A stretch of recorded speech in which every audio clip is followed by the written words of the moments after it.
Hello बच्चों, let's understand question firstly. देखिए question आपको क्या बोलना चाह रहा है।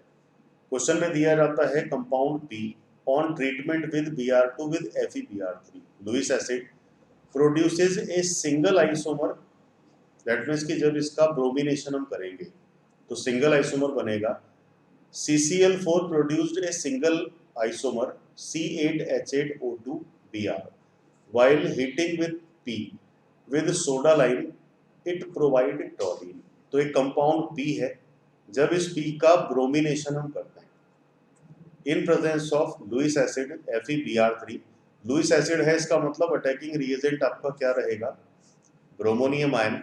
और ब्रोमोनियम आयन है तो ये रिएक्शन हो जाएगा एरोमेटिक इलेक्ट्रोफिलिक सब्स्टिट्यूशन, इसको लिखा रहता है ARSE। तो P कंपाउंड का एक हिंट अपने को यहाँ से मिलता है कि P जो कंपाउंड है ये क्या है, एरोमेटिक है। ठीक, अब यहाँ अगर P की रिएक्शन आप ब्रोमिनेशन करोगे इन प्रेजेंस ऑफ CCl4 तो सिंगल आइसोमर बनेगा। इसका मॉलिक्यूलर फॉर्मूला भी आपको गिवन है C8H8O2।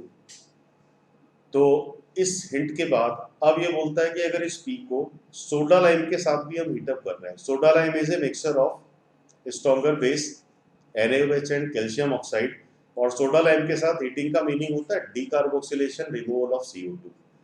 तो रिमूवल ऑफ CO2 करने के बाद जो प्रोडक्ट यहाँ पे अचीव होगा, इट प्रोडक्ट विल बी टॉलिन। तो इस सारी सिचुएशन को कंपेयर करते हुए हमें किस पॉसिबल कंपाउंड का स्ट्रक्चर डिफाइन करना है, P का। तो अब देखिए कि यहाँ पे अगर हम P के लिए इस स्ट्रक्चर को डिफाइन करें तो it will be carboxylic acid, क्योंकि डीकार्बोक्सिलेशन है तो कार्बोक्सिलिक एसिड भी होगा। तो फर्स्ट कंपाउंड डीकार्बोक्सिलेशन के बाद टॉलिन बनाएगा, सेकंड भी टॉलिन बनाएगा, और थर्ड कंपाउंड से भी क्या मिलेगा, टॉलिन। तो दैट मीन्स कि 1 2 3 तीनों इसका ऑप्शन बन सकते हैं। लेकिन फोर्थ वाले कंपाउंड के बाद यहाँ से भी टॉलिन बनेगा। दैट मीन्स कि अगर हम डीकार्बोक्सिलेशन के बिहाफ पे देखें तो सारे ही कंपाउंड टॉलिन प्रोड्यूस करेंगे। बट इसमें पहली सिचुएशन है कि ब्रोमिनेशन करने के बाद सिंगल आइसोमर बनना चाहिए A का। अब देखिए कि अगर हम इसको मैं ऑर्थो वाली कंडीशन पे लेता हूँ तो ब्रोमिनेशन के लिए कितने पोजीशंस आपके पास वेकेंट हैं, 1 2 3 एंड 4। सेकेंड वाले केस में भी ब्रोमिनेशन के लिए जो पोजीशंस आपके पास है 1 2 3 एंड 4 हो गए।